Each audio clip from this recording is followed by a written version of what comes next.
we're here with my favorite people. Aw, that's so sweet. Cindy Linder and Eric Linder. Of course, you guys have, we have stories together as far as like how I actually got started with the real estate photography. And you guys are a big part of that story. So a lot of people don't really know how I guess the announcement of Irvin Pacheco got like, it was brought in as far as like who announced it. And I would always point it out to you guys. Aww. Like there are people that did help me out. Like I would always say like, your people are always going to give you certain opportunities and certain chances as far as like with the opportunities with work. But this doesn't mean that they're going to actually do more than that. And I think that's something that not all people will acknowledge, because of course I did take the steps as far as like, okay, I did the work and I did good work and I made sure that you guys liked it and all this other stuff. But there's still components with success that I have to acknowledge as far as like, as for myself. And then I think you guys are basically, I could say that my business would have grown, but I don't think it would have grown as quick as it would have if it weren't for you. So yeah, I do want to give thanks to you guys, and I appreciate that. Yeah, so I met you guys a couple years ago. I'm gonna say about 5 to 6. Yeah. So you guys were KW agents at the time. Well, she was. I was. Okay. He wasn't, I wasn't an agent yet. Okay. So. Yeah. So you had just started doing real estate. I had been at KW a few years. Okay. Or yeah, I was new at KW. Yeah. So yeah. So the process of actually jumping into real estate and getting to know everybody, getting to working out, trying to find your my vendors. team. Yep. Yeah, your vendors were still like in the new stages, I would say. Yeah. So I'm pretty sure that's probably why you gave me the chance to do the house that I did for you, just because it was so like at the time there wasn't a lot of real estate photographers, so it's not like you had a lot of choices to begin with, and I just so happened to have been there at the KW office at that time, and I remember you telling me that you saw my photos on a flyer. You asked that agent, hey, who took your photos? And that's kind of where you got my information. But yeah, that's kind of the short story of how we met. And like I said, the things that I would want to give you guys, it's just like there's no words that I could express. Because like I said, my business would have grown maybe, or it might have not. No, you had the talent. You had the talent. I mean, it was there. We could see it. So it was going to happen. It's just, we just happened to be a part of it. Yeah. And a big part though, like that's what I mean. Like, it's just it's almost like you gave me another roadway to navigate, like, and I did take it, a lot of people like to take the easy routes, and, right. I at least was given a roadway to take at that time, because like I recently just took photos of your house, like the one that you guys just listed. Yeah. And we were talking like we always talk, at every listing. Yeah. It happens. We talk a lot. It happens, And I do remember letting you guys know, like, hey, I want to document at least a moment between us, before you guys leave, Yeah. And of course, now I have my studio, now I have the podcast platform, and of course, this is best way. From humble beginnings, right? Right. Yeah, but how did you get into real estate? I want to get to know you guys a little bit. As far as like, I never really asked you in that sense. Well, I've always wanted to be in real estate, but we have 6 kids, so putting them through school, they all went through private school. I did not feel comfortable jumping into real estate when it wasn't a sure commission isn't sure thing, you don't have a sure income. And so I had pretty good jobs. I worked at the hospital in administration, so I did pretty well. And then as my last one graduated from high school and went on to college, I felt that was my time. I could do it. So I took the tests, I took all the stuff. And so then I stayed in my job and in real estate. And it was my daughter-in-law that said, don't you remember you were going to give yourself until this time? And I said, you're right. And so I put in my 2 weeks notice and went in full time. Oh, okay. So, yeah, to backtrack a little bit, because, she went through the classes online, did the classes online. And then she didn't take the test right away because life happened. You know, we had marriage, we had babies being born, and so she actually took the. Did you take the courses again, or did you just review? I don't remember. I just reviewed. Yeah, but it took like a year, right? And then she finally got her license and started doing, you know, part-time. Uh-huh. And then her comment to me was, you know, why am I working so hard at the hospital for somebody else when I can be doing it for me? Yep, that was really what kind of pushed her, I think, into going full-time. Because I was a really hard worker. Yeah. And so I would sit there and work, and I'm like, you know what? They could outsource this job at the drop of a hat. Yeah. Why am I working so hard for someone else when they could replace me in a blink of an eye? Uh-huh. I could work this hard for myself. Yeah. So that's kind of also what made the plunge to get into real estate. Full-time. What was the thought process of actually getting into real estate? Was it like when you went to the process of you buying your first house and you liked your agent, or? Way back when, I've always loved the aspect of homes, interior decorating, all of that. And so even as a teenager, didn't know, I kind of wanted to go into home decorating or even architect, anything like that. It just drew me. Yeah. But I went into teaching, which is ideal for someone with children. So if anybody's out there and you're a mom, let me tell you, teaching is a fabulous career for you if you want to have a career and be a mom, because you're off on the same days as your kids. So it's just works out perfectly for me. And I kind of put my thoughts and my desires on the back burner, raising my kids, but it always was there. And so I thought, if ever I want to do something on my own, that's what I want to get into. You know, and we would go see houses. We'd go to the new builds and take a look. Yeah, we drive by an open house and be like, hey, let's take a look, you know. And then when my kids started looking for homes, I would go with them. You know, they'd say, let's just go. And the realtors there would say, oh my goodness, you should sell real estate as well, because I was so into the house, the process. Okay. And so it just naturally kept snowballing from there. And even when I became a realtor, they said, you know, my mentor, the coach that was coaching me, said, yeah, just wait until you have to do all the paperwork. You know, then you're not going to like it so much. And I'm like, I love it. You know, I love it. I love the paperwork. I love the checkbox. You can check everything off. You're in control. I love that. Yeah. So you technically just fell into something that, like myself, just, I don't know. It just something happened that you clicked with it. It's like a natural fit. Yeah, exactly. However, for instance, if you didn't have a natural desire for pictures, you would not have fallen into this. Yeah, you know what I'm saying? It's not like you did it without an initial desire for photography. Yeah, correct. So same here. Yes. Okay. You have to have that natural, a natural inclination for that first. Okay. And then it kind of blossoms from there. Okay, so your desire was technically more of like the aspect of just the house, and then from the house it came into the connecting with the people. Yep. Okay, gotcha. All right. Yeah. And honestly, now that we're a team, and after we discussed it, it's like, you know what? This is something we don't ever have to retire. We could do this, and live comfortably. Yeah. And then we don't get stagnant. You know, and so then.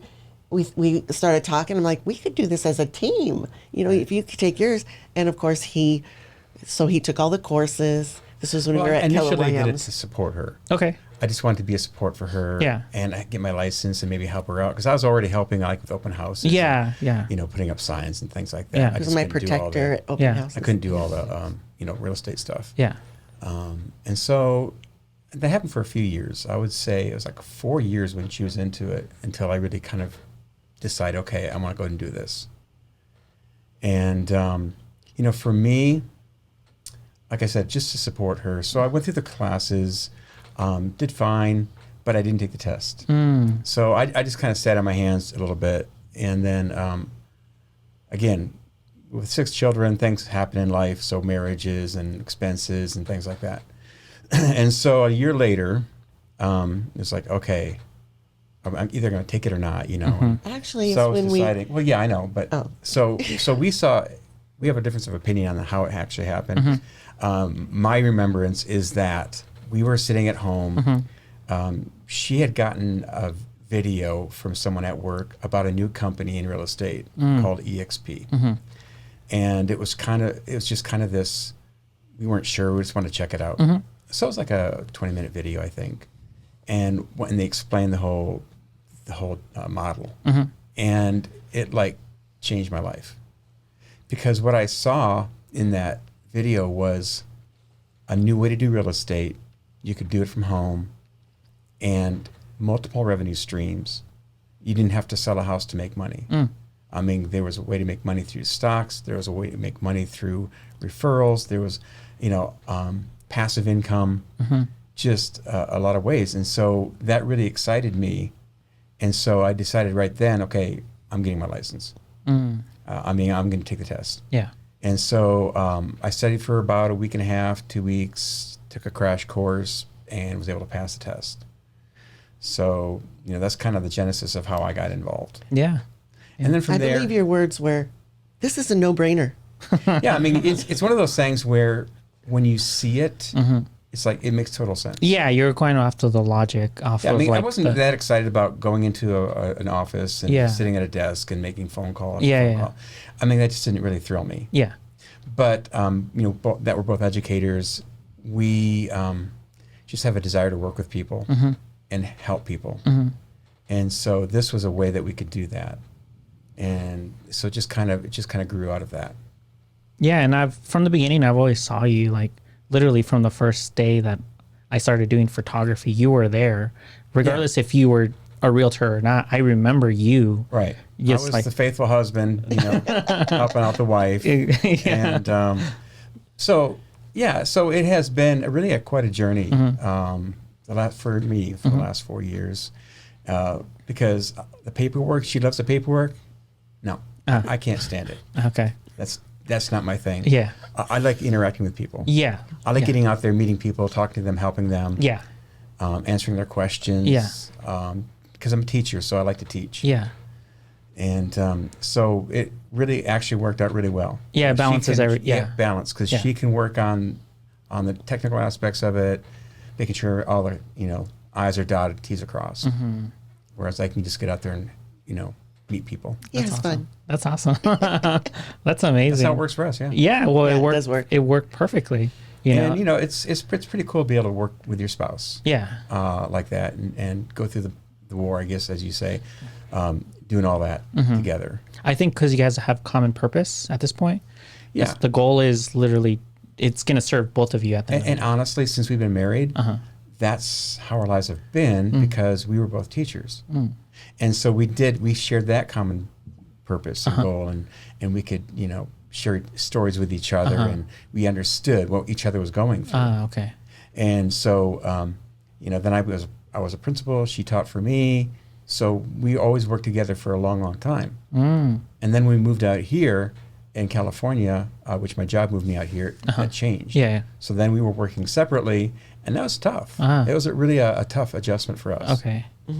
So when we had the opportunity then to work together again, that was really cool. That's awesome. Yeah. That's really cool. I know a lot of people aren't able to do that. They would like to separate, the family with the work. Or don't want to. Yeah, or some don't don't like try. working with a spouse because it just doesn't work out for them. Yeah, if someone's too bossy, the other one's too this, or they can't come together. Like, hey, let's at least compromise. Right. These are my strengths, these are my weaknesses. Exactly. Kind of thing. Exactly. So I think a lot of people are so embedded with their ego that they don't want to acknowledge their weaknesses, even if they don't like doing something. They're like, no, this is the only way that I know how to do this, and I don't care her system. It's the way that I've done it, and it's the only way that's going to work now. Right. But that's awesome that you guys are basically doing it the way that technically it should be done. Adjusting. Yeah, it should be done. Because you guys are like already understanding what it is that you guys want to do. You guys like working together. You guys like certain things that you don't like, or vice versa. And then it works. I mean, there's I'm not going to say we've never had an argument over what to do, but yeah. But usually she wins out, so I just, accept it and move on. Yeah. Where to place the signs, little arguments like The little details. That's right. That's right. The one, because I'm the sign guy, right? Yeah, so I look for those places where You see best more traffic, the most visible. Yeah. And so I'm like, but let's she has put it her right there. idea. Let's try it over here. I said, okay, She's probably looking for the visuals. You're probably looking for the people. Yeah. Yeah. I think I was reading that women have a certain sense of color more than guys. Maybe you're looking at color. It's true. And maybe you're looking at the backspace of a house or with a tree, and you're like, it will look better here because overall it will look better. But you're looking at the traffic, not the color. So you're like, hey, there's more people walking towards this way. Right. So it's just a different, the way that we. But that's why it balances out. So it evens out. Yeah. Is there anything that you do win on? Turn the camera off. Let's just say, happy wife, happy life. Okay. That's all I can say about that. All right. No, In the grand but she scheme of knows. things. I'll tell you what. She knows.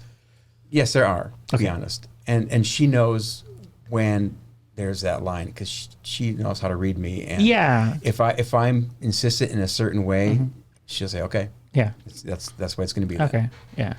Yeah, but if it's something that doesn't really matter, you know what I'm saying? There are things that why fight over it? Yeah, It's exactly. not a big deal. It's just preference. Yeah, exactly. If it's something that's more like a principle thing, then I'll take a stand and say, no, this is the way it's going to be.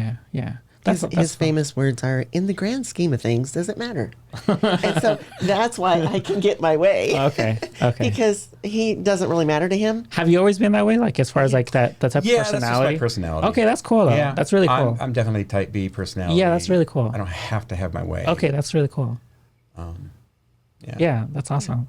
But then when it is a principle or it is something that is in the grand scheme of things, makes a difference, he will not budge. Oh yeah. He will not. He is that stubborn Swede. I'm a Swede, so we're famous for being stubborn. Okay. So it may be like a quiet stubbornness, but if it's something we believe in, we're not going to budge. Yeah. So That's just the way it that is. works out. Perfectly. And I'm pretty sure you guys meet couples, and then I'm pretty sure you connect with certain. It doesn't have to be just the guy. It could be the wife that maybe she has the same personality trait, and then you guys connect, and then vice versa, and then it just works out. Like if you guys were exactly the same person, your clientele wouldn't be so broad because you wouldn't be connecting with so many people. I think that's what we have an advantage of being a team because he connects with people in a different way, and I do. So we can kind of feel it out, and sometimes he'll take the lead. Like in our escrow right now that we're closing, it was evident that the agent connected with him better, and that's okay. Let him run with it, and that's the good. thing too. When you're in a transaction and your team, you got to be careful not to like counter each other. You have to be unified. And so when you are dealing with agents and clients, we can't be saying different things. And so generally, one of us will be the lead, one or the other.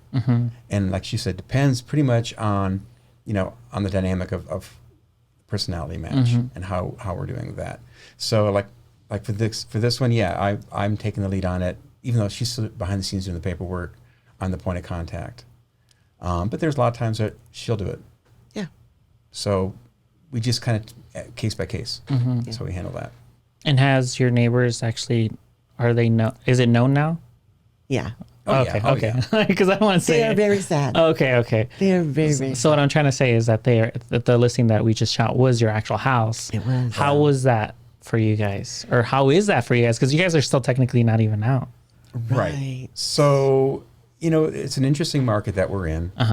It is picking up, but I think location plays a big role. Condition plays a big role now. If you have a house that's in good condition, it will sell. But whereas a couple of years ago, a year and a half ago, it didn't really matter the condition. I mean, it could be garbage, and because of the scarcity of homes, you would sell it the same day. And so we were a little nervous because it's been a little while since we actually we're in a transaction, so we weren't exactly sure how that was going to work out. But we did open house the weekend after you shot, and we got multiple offers. We got an all cash offer that we accepted on the weekend. And so, in fact, the first day we had a offer from some guy in New York. Wow. That saw our house. Wow. And wanted to, without sight unseen, wanted to buy it. Wow. So that took a little pressure off of us because you never know. Yeah, exactly. And the house could sit for months. Yeah. And our location is decent, but it's not optimal Exactly. in Lancaster. So Yeah. it worked out great. That's awesome. Yeah. And so, in fact, today is supposed to be closing day. So Let's see if we got a couple of things we got to work out, but we're hoping that it still closes today. that's why I got my phone, just to see if they're calling connecting. Me, so, yeah. If not, it closes Monday. So Okay. either way, Either way. Yeah. it's fine. Yeah, and then as a matter of fact, on the way over, if I'll just put it out there, we are moving to South Carolina, Yes. the Greenville area. So on their way over, we're like, oh my goodness, we're going to have to start interviewing people when we get there to build our team again. Escrow officers. So we're like, okay, let's go to every single escrow office there. We're already planning. We've got our license there, so we can hit the ground running. Yeah. Meet people, introduce ourselves, get to know the culture there. Yeah. And see what is a good fit for us. Yeah, like the process of everything. Yeah, and I think one aspect that gets overlooked sometimes in real estate is that to be successful, you have to have a good team. Yeah. It's really because you're only as strong as your weakest Yeah. link. And so, if we pick somebody that's not doing good photography, Gonna it's fly going to me out. reflect on us. You're gonna fly me because out. it's our listing. Yeah, and so, and so that's why when you find someone like we found you, Stick with them. we're not going to budge. You know what I'm saying? We're going to stick with you because we know what works. And a lot of people can promise and that they don't deliver. And so that's important. That's all the aspects of real estate are that way. You will find good teammates, and It's true. It takes a good team. So it really does. with the lender, you want a good lender that does what they say they're going to do and delivers. It's all You about want a deliver. Good escrow. You want good title. Everybody that works together. Those people are all important in the transaction, and it's important to have good relations with them because as we are the face of the transaction, it all reflects on us. So it's so important to pick the people in your team well. Yeah, the people that are going to deliver consistently. You're right. Yeah, and we've had to make several changes. Yeah. Just because, and we've worked with some great people. They're just wonderful people, but they weren't able to produce effectively, and so it causes that causes delays. That causes hard feelings, and you don't want to get a reputation in real estate of not being able to perform. Yeah. Yeah, especially if we're living in a small town. True. Everybody knows everybody out here. Right. Yes. Right. So Right. definitely reputation is very important, especially if you're doing anything with money or anything that involves with someone's living space. It's very, very important because now you're dealing with actual people's lives. Yes. Like, hey, where am I going to go live now? Because I think- this and that. And coming back to you then, I think that's what I appreciated when you would take photographs of our homes. You showed it in reality, yet gave it its best light. You treated it with care. That's how and respect, exactly, for the home.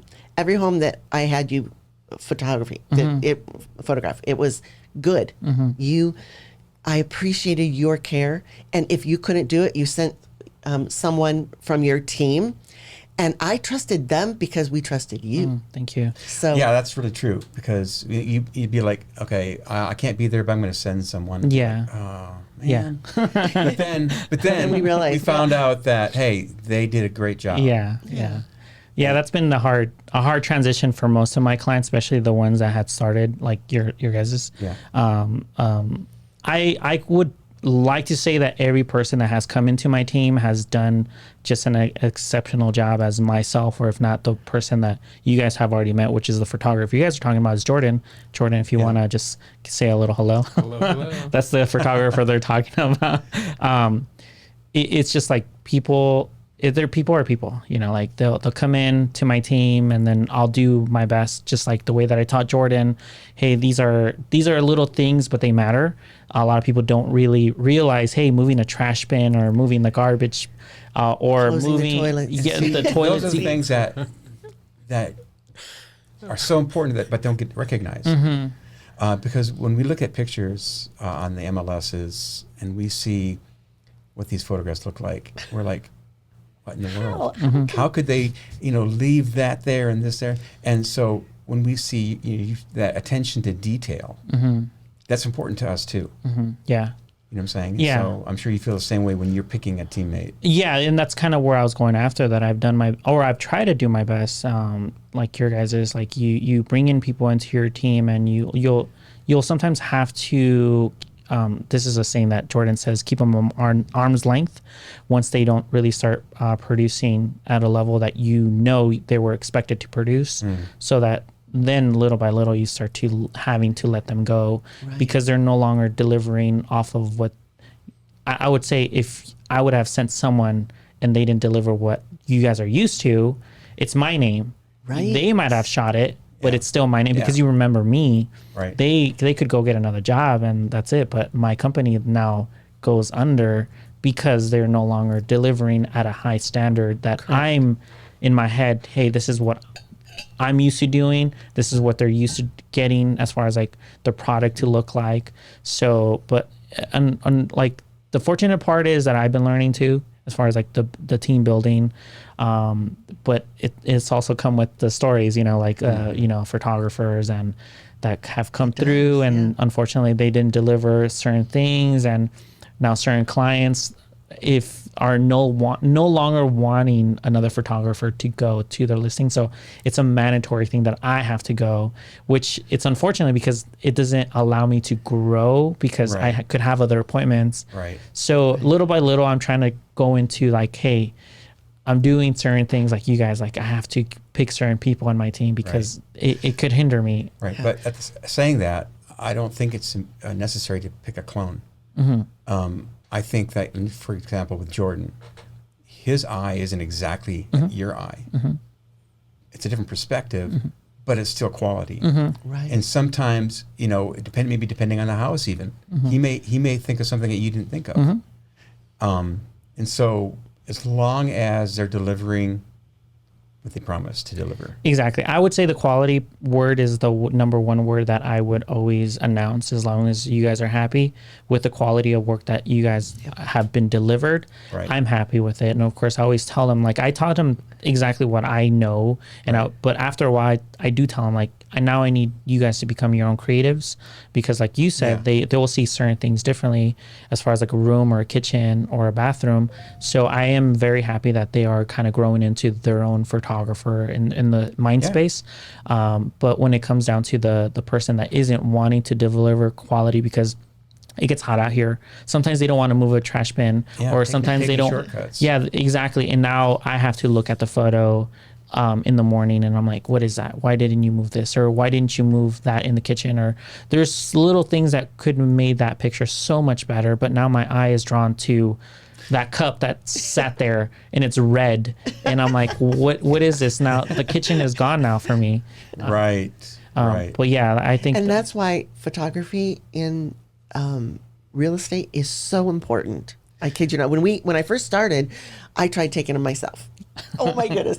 And I'm going to tell you, a lot of agents do that. Still. They think I can do this It's a with my shortcut. iPhone. You don't have to spend the money on a photographer. Yeah. Why? And I realized when I was taking them, I go back and look, they were all slanted. So obviously my hands weren't positioned straight. They weren't square.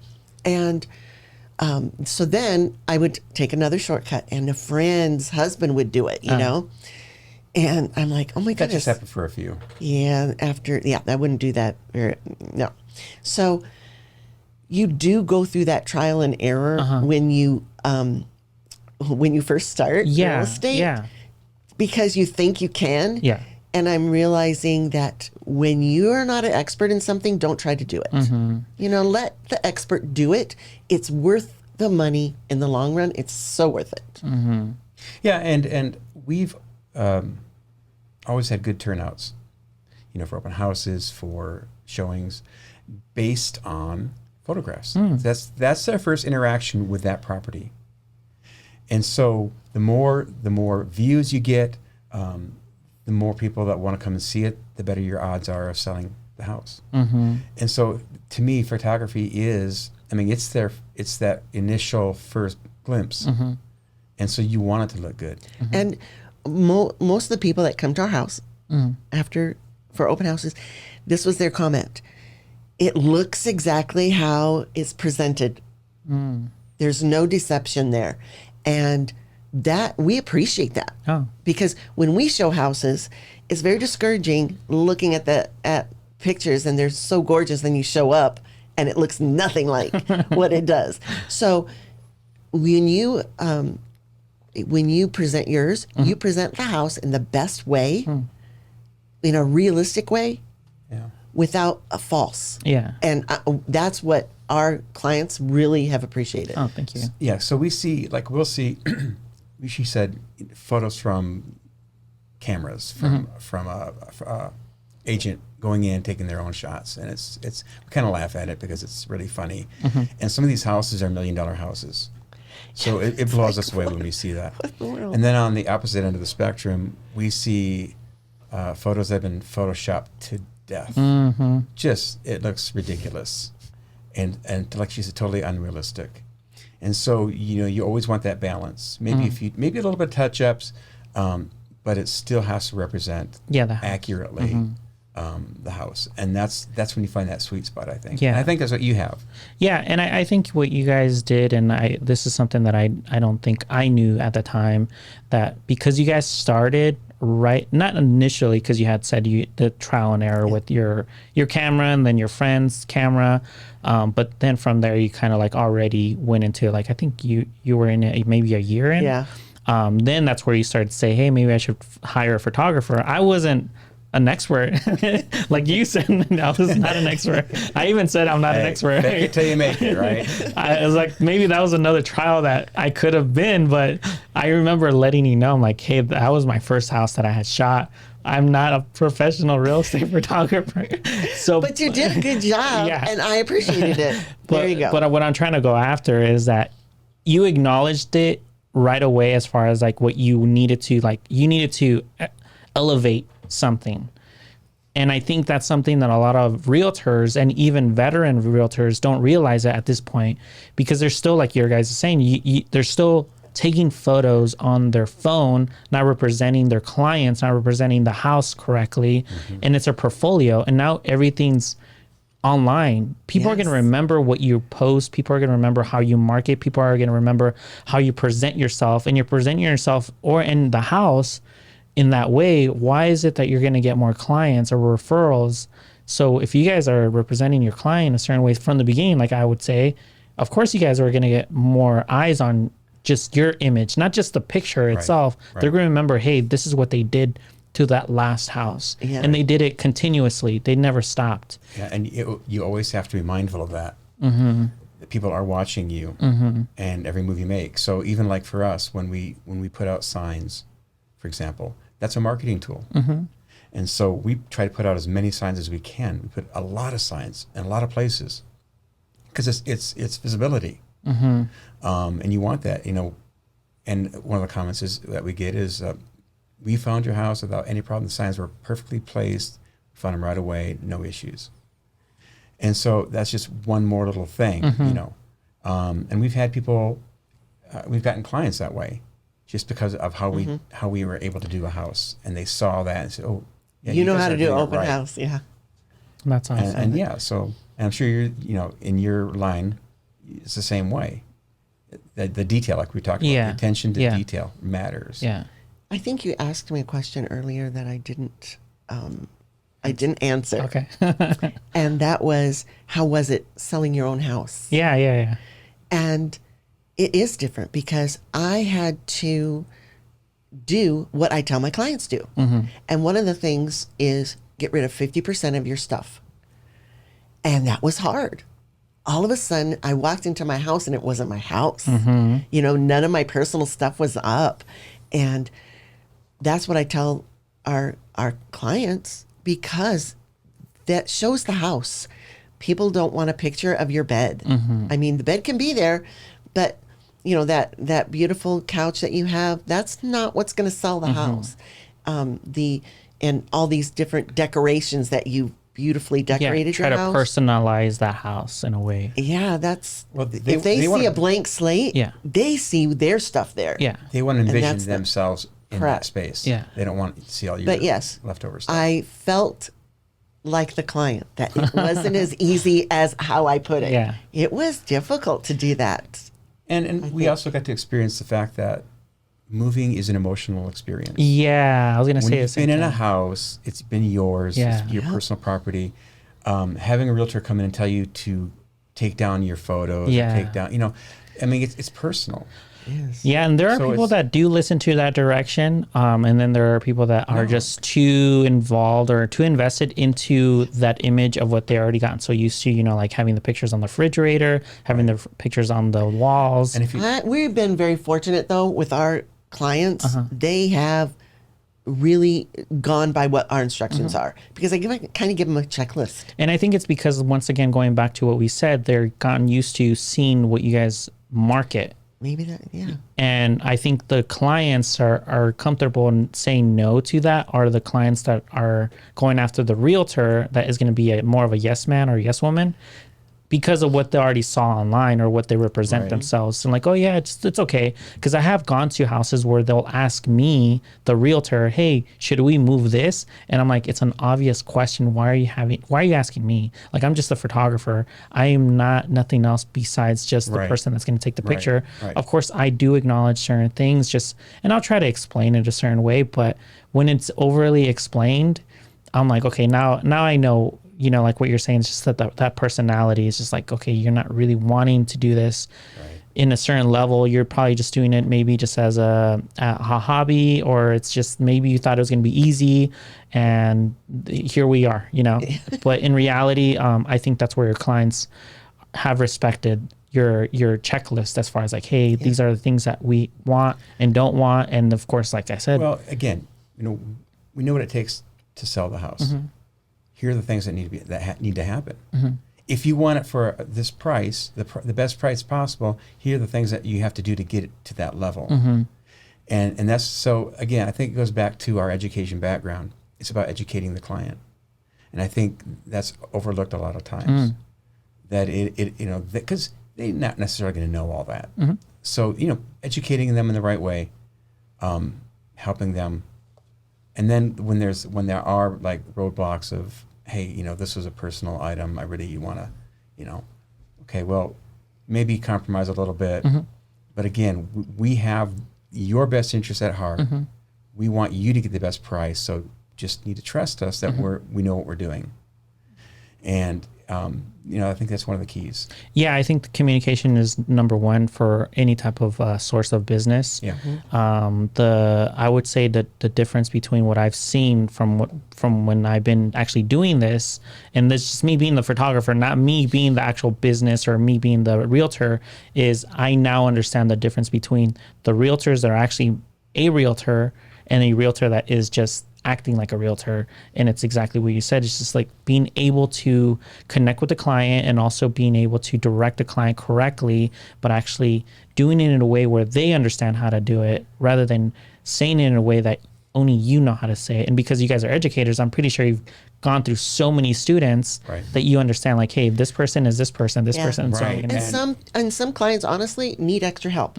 So we need to help and say, okay, what will it take to get that yard cleaned up? We'll send a gardener over there. Yeah, we're the kind of we're realtors hands-on. We're going to be very hands-on. We're going to help you do whatever it takes to get a property sold or to buy the property. And we believe that you have to give of yourself like that. And so, like she said, we'll send over a gardener. We'll pay for it. You know, we'll go that extra mile so that you have a great experience. And one of our goals with every client is to, look, buying and selling is a stressful process to the homeowner or to the buyer. It is stressful because they don't really know all the ins and outs. They don't know all the things that can happen in a transaction that can go wrong, or all the snafus that can happen. So what we tell them is, we're going to take that stress off you. We're going to handle as much of that as we can without even having to tell you or explain it to you or get you involved in it. We'll handle that so that you don't have to. And so that's always is our goal, is to make the transaction smooth. So they go through, it's like, oh, that was the easiest thing ever. Easy to do. Yeah. And I would say, most of the time that happens.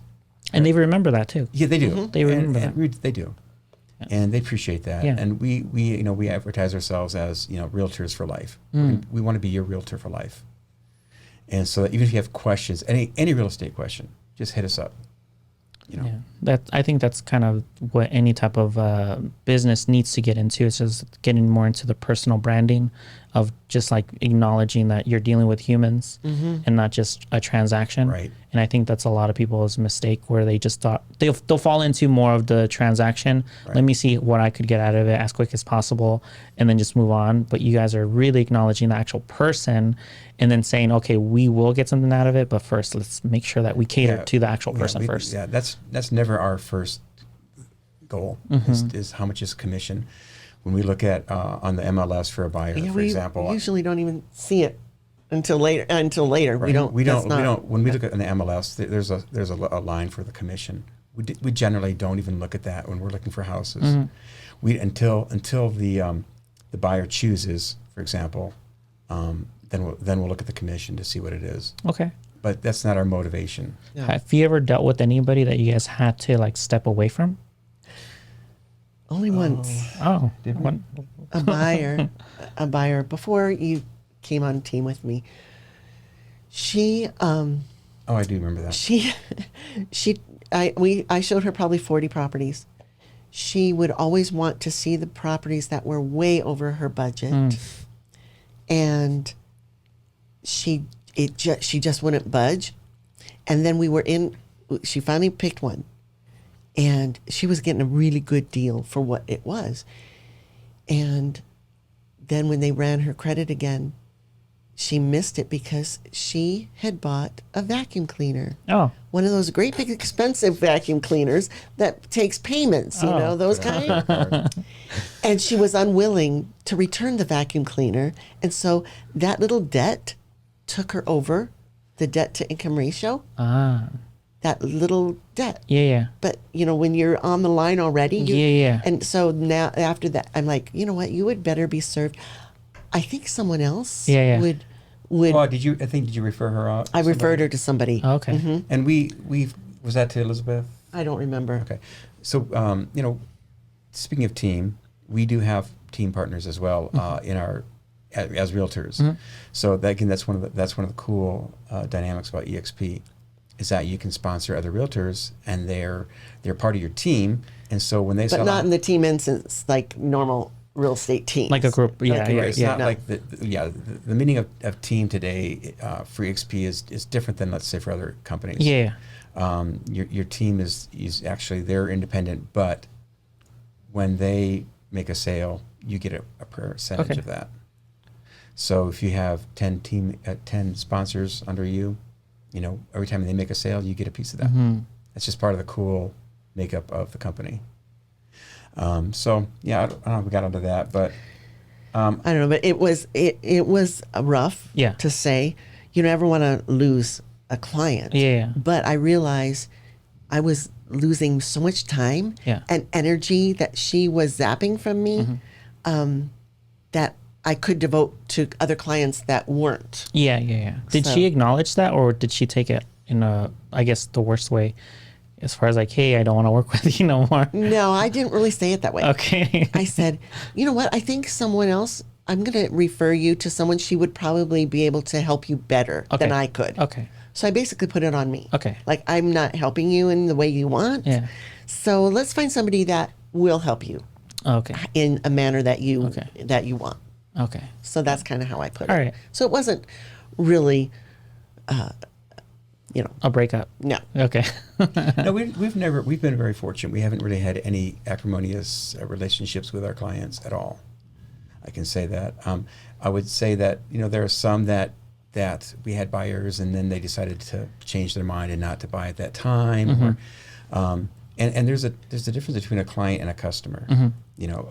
A customer is just someone that you don't have like a formal agreement with. Yeah. When we have an actual client, there's an actual agreement in place, and we're working with them. So we may have someone call us up and say, "Hey, could you show me this house?" Okay, at that point, they're a customer, not really a client yet. Mm-hmm. And so when we've done that, we've looked at houses with people and then never saw them again. Whether it was just because they're just not curious, ready. out window shopping, or whether or not they just changed their mind, or they didn't think it was going to be a good fit for the personalities of us versus them. Mm-hmm. That happens. And there's nothing offensive about that. It's just sometimes it doesn't work out that way. Mm. Yeah. Well, you guys are, once again, it goes back to your teaching, like your understanding of people, like who's going to be the fit for what, and what is it doing to me if I'm lingering around, like that kind of thing. Because you guys are educators. Educators have a understanding of like how to analyze certain things, because you guys are trying to problem solve and trying to teach the solutions and how to teach it in a different way. So it all goes back to your background, which has helped, and it's been helped. It looked like it's basically just like it. You guys when you guys were teachers, almost like you were college students going into your transition into now dealing with actual, people like selling their house. Yeah, I mean, our passion has always been giving, helping, teaching. Has been the avenue that we've done that through. Yeah. And now that has transitioned over to real estate. So now our passion is being transferred, still helping people, but in a different way with real estate. Yeah. So that's how we view it. Yeah. Going back to your house. What was the feeling when I walked in, as far as like, was there an initial impact? I'm like, okay, this is for reals? Yeah, it was. Like, hey, I see the photographer now. Yeah. Well, Yeah. then I thought, okay, he's going to come into my home, and this is not really my home. This is not what my home looks like. Yeah. And we've become friends, more than just, it's like when when you come over, it's like a friend coming over. Yeah. So I wanted to present my house in the best way, like a friend would. Yeah. So that impacted me. Okay. It's like, oh, he's seeing my house more like just a client. Yeah. A client's house. Yeah. And I had to let that go. Oh, okay. So I went through those emotions of that probably clients go through. And I think that's why it's a good idea for clients not to be there when a photographer is there, because it's photographing their home, not their lifestyle. Yeah. And that there's a difference. Yeah. And they want people to see all the joy and the memories that they created in the home. But that's not what's going to sell the home. Yeah. Yeah, so it was the beginning of letting go. Yeah. It's the beginning of letting go. Because again, we talked about, the emotional aspect of selling a home. That's been your home. We raised kids there. A lot of memories there. Yeah. But at the point where you're selling your home, it's really not. It's not going to be your home for that much longer. Yeah. So you have to look at it as, how would someone else look at this house, and as far as selling it. So that's that, and it also starts. It starts the clock ticking. Yeah. Okay. Now is this for real? We're gonna have a sale. We're gonna have a close. We're gonna have a move out date.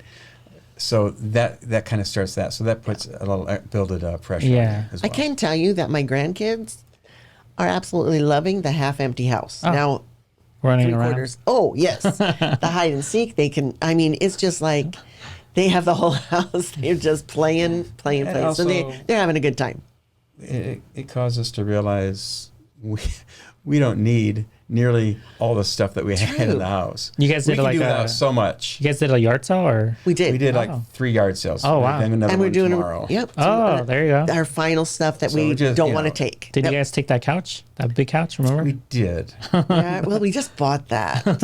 So we're like, That was only We one. have some furniture, but we're Just the again, one couch. one couch. chairs, a couch, a bed, Yeah. dresser. I mean, we're really going minimal. Wow. Plus our real estate signs and so on. Yeah, yeah. Yeah, we're going, and we realize you don't need when you declutter. Wow, your life is simpler. You have less to clean up, you know, and it looks cleaner, longer. And here's a tip for everybody moving, and that is, you know, if it costs less to buy new than to ship it, Yeah. just get rid of it. Because when you're moving, especially when you're moving cross country, you have to. How much is it going to cost to move that, as opposed to? So that's now it our might new cost thing. me half of what it costs Can to I move buy it. this there for the cost of what? Yeah. Yeah, the mover. So with unless that, things yeah. have like, you know, personal meaning to you, memories, whatever. Like your birth certificate yeah. has to go with you. But you know that chair that we bought at a garage sale Yeah. 5 years ago, and we don't use it. Yeah. It's been sitting in the garage. Yeah. Why would we keep that? Yeah. Yeah. No, that's awesome. I just kind of wanted to kind of get that. And even like a little kitchen table, their little dinette set Yeah. that I bought on Amazon for cheap. I'm like, you know what? It's going to cost me more to move that Yeah. than it would be to Just get a new one. just get a new Or one. ship a new one from Amazon. Yeah, Oh, yeah, exactly. free It'll be shipping new. from Amazon as There you opposed to go. us paying for it, right? Yeah. So that's what you have to look at Yeah. when you're moving, and try to separate the personal aspect from it. How's the disconnect now? Because you guys are saying that you guys may close by today, or if not by Right, Monday. Right. Well, we have. Oh, there's the paper that got snagged up that needs to come in. Yeah. But as far as like party. emotional, I'm right. Right. Emotionally? Yeah. I mean, I feel like you guys are now. we're kind of there, but I think it's going to hit us more on you the get- day we move out, because when the truck shows up. Oh wow, yeah, that's gonna be. Truck's going to show up about a week after the close date, and And it's Friday. The truck. Are is you guys coming. handing over the keys or? at that point, yeah, Yeah. keys will be handed We'll over. clean the house on probably Saturday. Yeah, Make and sure then I it's mean, nice and our clean. situation's a little bit unusual in that we actually don't have a house right now to move into. So she's going to fly out to Michigan to stay with our daughter, for the birth of her child, and so she'll be with her for like a month, and I'm going to be left behind. She's abandoning me, and I'm going to be left behind with my You keep son. saying that. My son who lives in town here. Okay. And so I'll stay with him. Okay. And I'm going to fly out to South Carolina in the next week or two to Okay. kind of secure housing and things Ah. like that. Yeah. He's So scouting it out. scouting it out. So yeah, but it's definitely crunch time, and we definitely feel that it's real. Yeah. Yeah. It's a new adventure for sure. Yeah, that's it. Yeah. It's a new adventure It for is, us. and it's fun to go on new adventures. Yeah. Chapter, A new chapter. New chapters. Well, you guys are leaving at the right time because it's getting hot. right? It's getting hot. And everybody keeps telling us, "Oh, South Carolina, it's humid there." Okay. But we are from the Midwest. Okay. So we are used to the humidity. The one thing I will miss most, well, people that we've met, but climate-wise, is being able to go out in the evenings and not get eaten alive by mosquitoes. That is my number one. I love here Yeah. because it's dry. There's not mosquitoes Yeah. out at dusk. Yeah. But in the Midwest or where we're going, Yeah. dusk hits and mosquito feast. So you have to be prepared for that. But it's just like here, you're prepared when you go out in the sun, you Yeah. use sunscreen. Yeah. You know, so if you're going to be outside here, you take precautions. Yeah. Same there. What's the highest, I guess, the heat that it goes up? Where? In the 90s, where we're going. yeah. We're in the up- It's like it averages like upper 80s in the summer. Okay. and So it's kind of in the foothills up there in the Carolinas, Okay. and so it's going to be a beautiful state. Okay. And yeah, it's just gonna be different. It's gonna be a different experience. Yeah. It's and we're looking forward to it. We Yeah, that's really are. awesome. I want to move now to where you guys are because it's getting hot. Like today, and then tomorrow's gonna be Look, we're from the know. Midwest. 104. Yeah. I was like, oh no, and it burns here. and we'll be enjoying the rain Yeah. and you the love the rain. thunderstorms. It's like we don't get thunderstorms anymore Yeah. like we used to. So we're going to be enjoying that. Oh yeah, that's awesome. Now, I'm I was excited. wondering, what is it like being parents of 6? That's a lot. That's a pretty tedious job, right? Wow, yeah. Oh yeah, do you especially answer when that? 5 of them are Well, boys. we had 5 boys, 1 girl. And I'll tell you what, though, that made it actually easier, I think. Ah. I couldn't imagine having 5 girls and 1 boy. Ah. I mean, from a father's perspective. Yeah, so many emotions. Yeah. Drama all the time. But with boys, Our you drama know, was basically wrestling. Ah. So then I just mean, throw them it's- outside. Our basic job was to keep them from hurting Killing each each other. other. Yeah. Killing each other. Yeah. But it was great. I mean, being a parent is really the best thing. Yeah. But you know, as a parent, it's such a responsibility. If you want to do parenting correctly, you know, you really have to put your heart into it, your all into it. And you know, too many times we see parents that just, the way I put it is passive parenting, letting it happen, more being reactionary to things that come up, rather than teaching principles, discipline, morals. You know, that's a big responsibility. And you know, we're people of faith, and so you know, that's to us was the key to their upbringing, is making sure that they had those foundational life principles Yeah. to go on. Yeah. And another we're- thing is, when you become a parent, it's not about you anymore. Yeah. And I know in this society, and I'm going to anti-culture here, Yeah. if that's how, if No that's a worries. term. It's sacrificing Yeah. yourself Yeah. for your kids. 1000%. It really is. You don't come first anymore. The needs of your children are far exceed your own needs, and you have to put those on the back burner. And it's not that now this new self-care is. I'm Yeah. not saying abuse yourself. Yeah. That's not what I'm saying. You need to keep yourself healthy.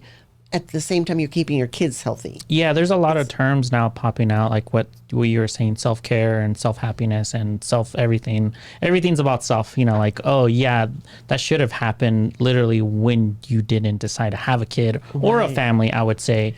But what they don't realize, honestly, is that when your kids are content, when they are fulfilled, that brings you joy. That brings you that Self-fulfillment. Yes. Yeah. And instead of seeking selfishly, because if you seek selfishly, let me tell you, those kids are going to annoy you nonstop. Because kids are annoying. But if you enjoy them Yeah. and enjoy their childhood and let them be kids, Yeah. you see their annoyance for something different and a trainable time for them so that they learn how not to be annoying, or they learn different ways to combat that instead of just thinking of yourself all the time or they're in the way. They were never in the way. We just took them wherever we went. Our lifestyle didn't change. If we went somewhere, the kids all went with us. So that was and easy. one of the things I see today among parents and their children is the children really kind of rule the household, and that's not that's not how I was raised. And that's not how we raised our kids. You know, we raised them to be respectful, responsible. You know, we had a great relationship with them, but if they did something that was wrong, there was consequences, and they knew that. And so, you know, I won't say there was tough love, but it was, at times there was discipline there that they had to learn that that's not okay.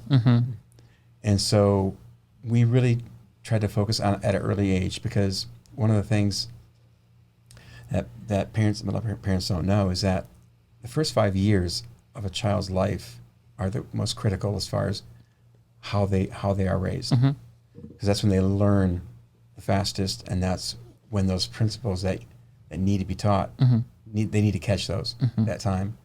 It's too late when they're 8 and 9 years old to try to all of a sudden put discipline in their lives. It really is. It's got to be done earlier. Yeah, I think it's just a lot harder, especially if they're gone so used to getting their way. Yeah.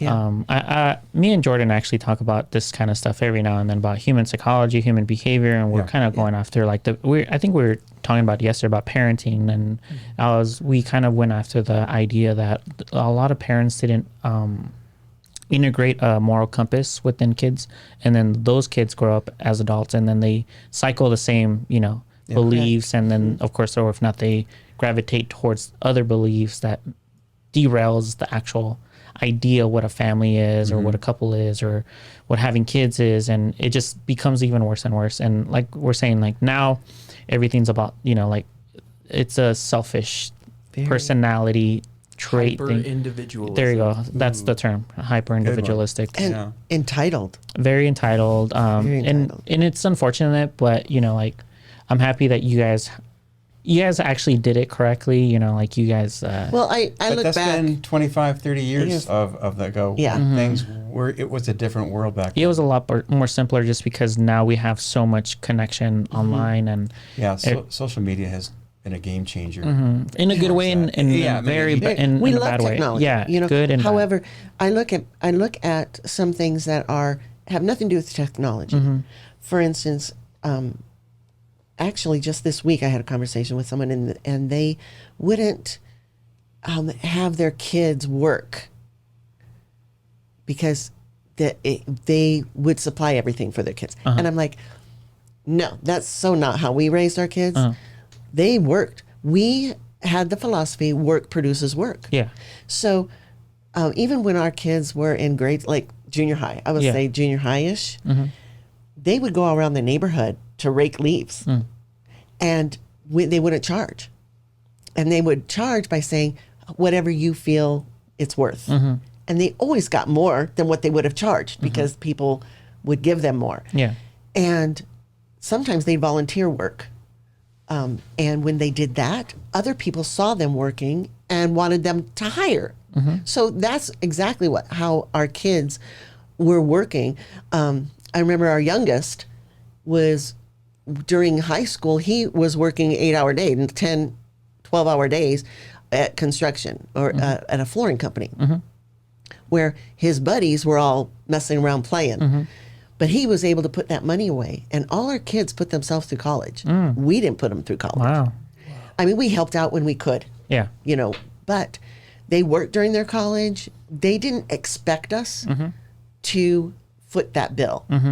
There was no expectation because they were accustomed to working. And so now they are all flourishing in working. They can meet the needs of their families because they had that work ethic built up, which I think a lot of people don't have that work ethic And I anymore. think that they gained an appreciation for what they earned. Yeah. Yes. Whereas when it's given to you, you don't appreciate it. Yeah. And I can say that when I went to college, my dad was on the staff there. He was a faculty member at the college that I went to, and I didn't have tuition. I didn't have expenses.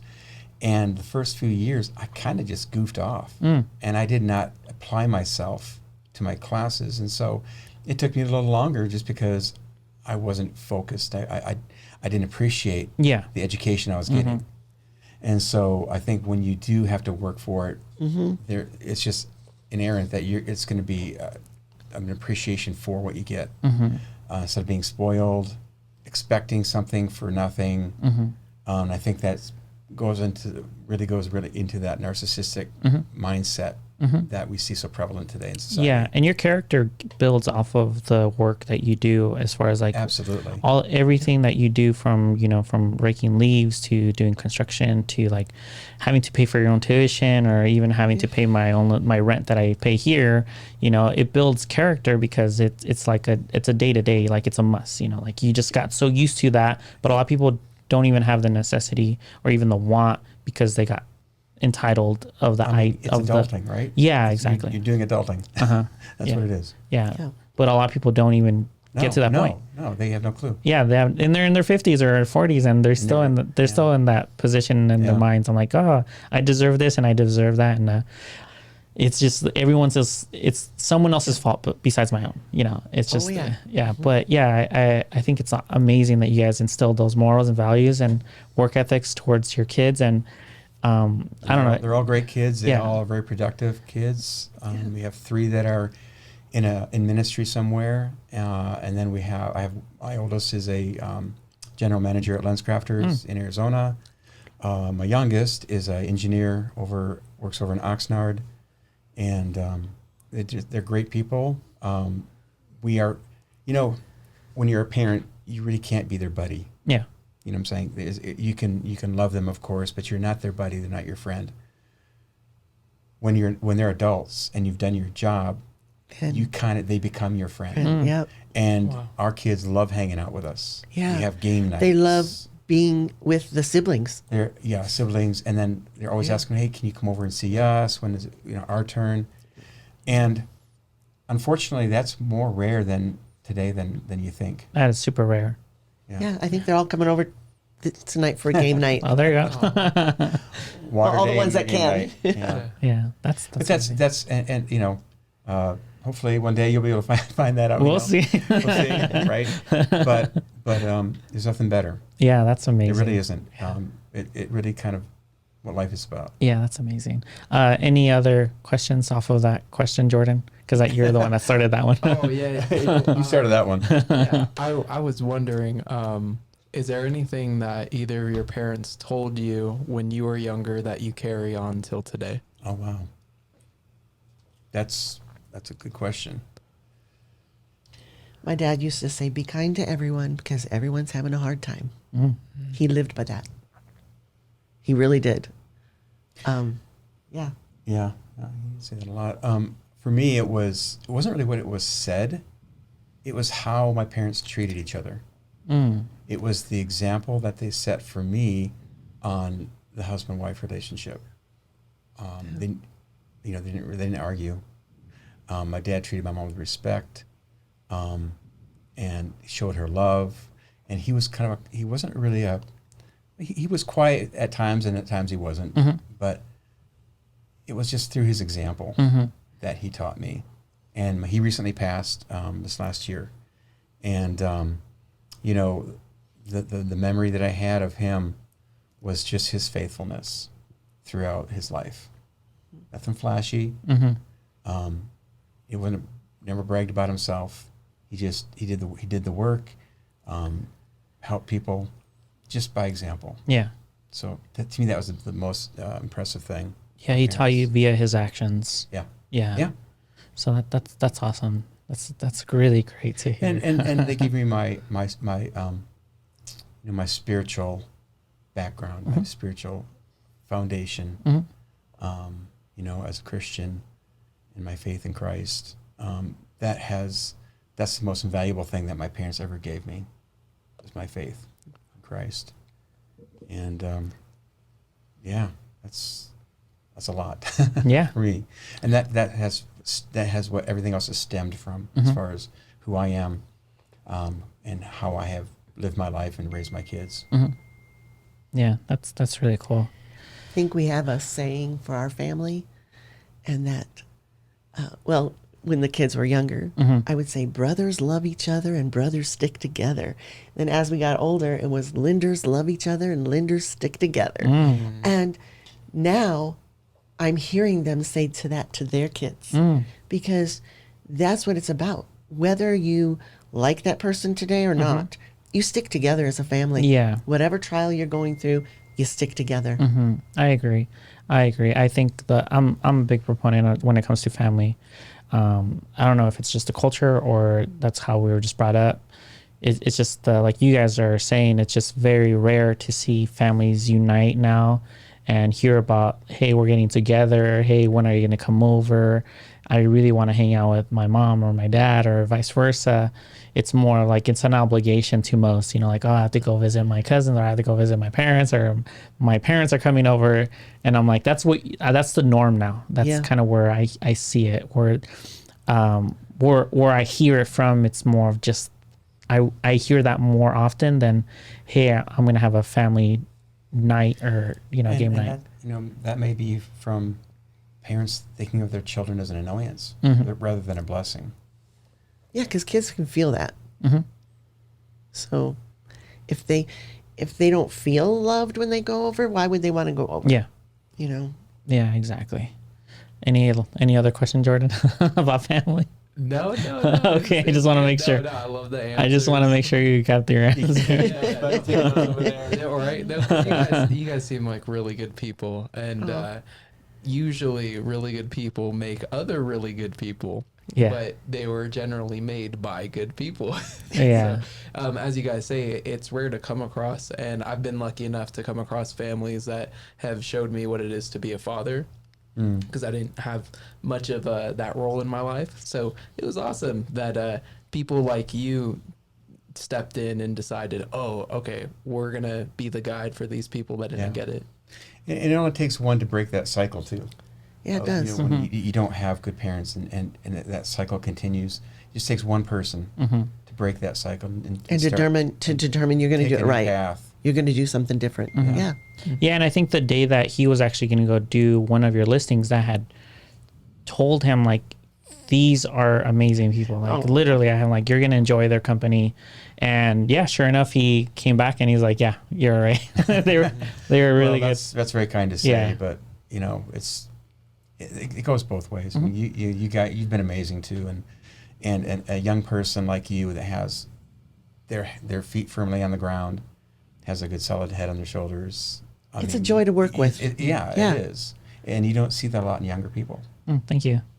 So you're kind of an old soul, I think. And, well, actually, he's kind of like our kid. When he showed up, he's the same age as our boys. Yeah. And that's kind of how we feel. And that's how we kind of looked at him. You're like a quasi son to us. Just a little darker. So what? Just went swimming too much under the sun, you know. It's just a little too tan. Yeah, no, I feel it clockwise. You know, like I always connected fairly well with you guys right from the beginning. It was never any type of hesitancy, like, oh, how am I going to announce myself to them? It was more just like I was being myself. At the time, I would say I was a little bit more quieter, just because that's who I really am as a person. I am reserved, and that's it. But it was easy for me to just talk to you guys, and it was never an issue with anything that I've ever done for you or have ever gone and done as far as like at a listing.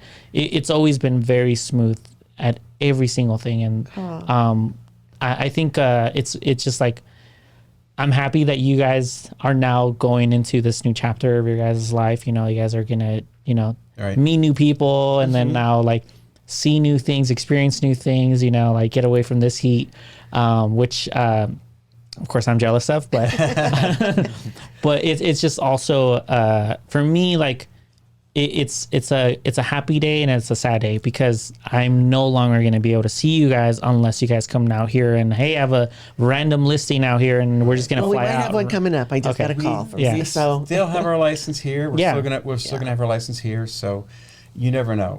We just keep everything open. Yeah, exactly. But that's the only thing that I would say. Like, it's good. It's because I see you guys, like I said, from the beginning of this podcast, you guys were like a stepping stone for me. Yeah. You guys gave me a little, little roadway to go into, navigate, and I took it. And I never saw it going this way. Like, I literally never saw any of this stuff happening, where I was like, oh, you're going to be a real estate photographer, videographer, then you're going to get into marketing, and then now you're going to get into podcasting. Now you're going to get into headshot. It basically just gave me so many options from that one, basically just the announcement, like, hey, do you want to go and do my listing? And of course, it happened, that way where... Yeah, I mean, honestly, it was I think our role was pretty small. I mean, you did all the work. You did, You made all those decisions, the path that you chose, and making the right decisions. Yeah. Also, what I love is that I see you doing the same thing for others, like bringing them in and training them, giving people a chance. And you're developing your team by giving them a chance. Yeah. And so you're reproducing what you did. Yeah, I definitely like to, just because like we're talking about the work ethics and, the not being able to, if you don't know what it's like not to have something, and then when you have something, you appreciate it more. So now that I do have something, I'm like, I want to be able to reproduce, like you guys are saying, to someone else, because I know what it's bringing into me. Like I enjoy it. Right. There's the benefits of having your own business, and then of course just no one gave it to me, so every day is just appreciated. You know, like being able to come into my office or my love studio. your studio. Love your studio. Yeah, my studio. Amazing. And then just bringing in guests and just doing this for fun, technically, but people are watching. You know, and it's amazing, and I can't wait to see where your next chapter goes, and I can't wait to see you guys on the next listing out here. Or if not, if you guys say, hey, there's no photographers out here, you need to come down, you know, at least for a week. We have 5 houses. That'd be great. Yeah, so. You and Jordan are both over there. Yeah, exactly. I have Jordan out there. He'll probably blend in a little bit more than me, but it'll be all right. I don't know. It's pretty diverse out there, so it's okay. I've never been out there, so I can't say, so. I mean, yeah, we've the reason we chose South Carolina mainly had to do with family being out there. Okay. We have been there exactly one time. I don't know if you were actually with me the time that I was there. Maybe not. We were teaching. But I've been there exactly one time, probably 30 years ago. And so we don't really know much about the area, but that's part of the beauty of it. Yeah. Is getting to explore and adventure. Yeah, And someplace new. yeah, someplace new. Yeah. But we have several family members that live there in that general area. And so that would be perfect. Yeah, us. that's awesome. All right, you guys. Well, I know you guys are busy. I know you're expecting a call as well. I don't want to take too much of your time, but thank you so much for coming through. Thanks for inviting Thank us. you Yeah. It was a so much. We blast. appreciate you having us on your podcast. It's just like one of our listings where we're all Exactly. we're all talking while you're shooting Exactly. the show. But this time we're sitting down and not Actually doing it formally, yeah. exactly. Yeah, we always And you seem can to have Jordan with distract us, you so- from your work. Yeah, Jordan actually got to experience it too. Yeah. So, like I said, thank you guys so much for everything. course. And now I'm happy to have you now on my platform, and so that people could actually know, because everyone always wants to take that credit. No joke. Everyone always tells me, if it weren't for me, if blah, blah, blah, blah, blah. If it weren't for me, everyone has a story. Yeah. But if anything, you guys have never said that to me. No. And I'm happy that, you know, like I'm the one saying it out I'm loud. humble that you're saying that, but Yeah. you Like, know, any small part we played was And honestly, we would not have promoted you Yeah. to other agents Yeah. if you didn't produce. Yeah. So right. that's your credit. That's Yeah. on you. I would say, if let's say you guys are experienced as of right now and you needed a new photographer and it was me and I gave you that same product, you wouldn't have been announcing me. I think because we grew together. Exactly. That's what I'm That's saying. really what it was. We That's did. what- We evolved. Yeah, that's what I'm saying. Yeah. Because I going back to the professional and hiring I was not a professional at all at that time, but I'm happy that it But happened. you did the best you could. Yes. You really did. Yeah, I'm happy that it happened the way that it did. Like you said, like we grew together. I got to see your guys' progress, and I got to see you come in as Yeah. into the real And estate. we saw your demeanor, the way you worked, and that all spoke to us too. Yeah. It did. Not just the pictures themselves. Okay, thank you. You so know, really, it's the person too. Yeah. yeah. and from the outside looking in, it reminds me of like a wedding in the dance floor, and Irvin is the only one on the dance floor. No one else is going to join. You know, it takes the individual to join in, and once they see 2 people out there, then they say, oh, okay, you know, let me go ahead and get on the dance floor as well. So you guys were that catalyst, you know. Yeah. You went on the dance floor with Yeah. him and allowed him to get everyone else to decide to dance.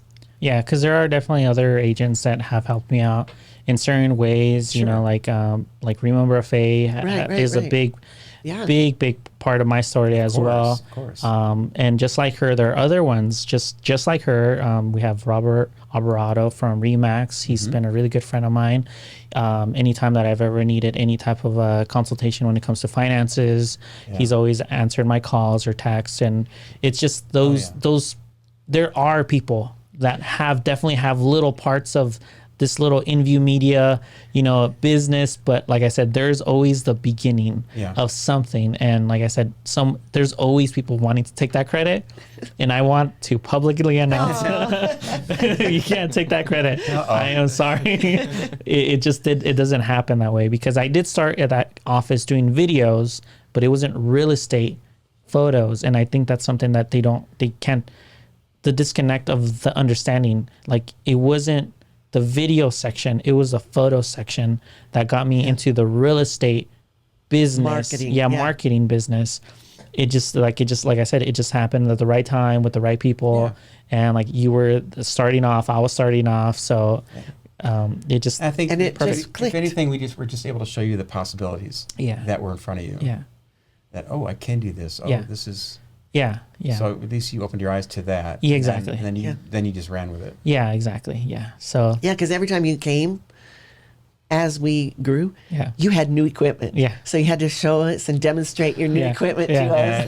And you had to play with your drone. exactly, yeah, yeah. So you did.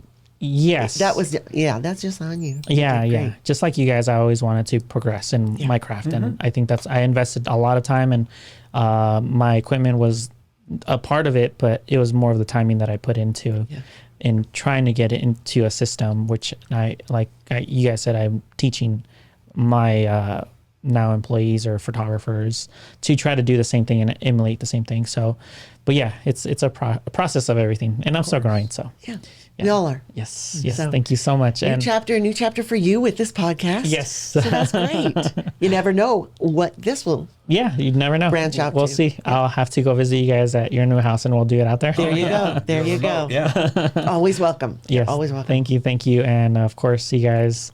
Thank you for all those great memories, experiences, all those listings, and hopefully, I'll get to Hopefully see you. more to come. Yes, hopefully more to come. So, thank you a million You're times. welcome. Thank you. Awesome. All right, you guys. Thanks for being here today. Bye. See you later.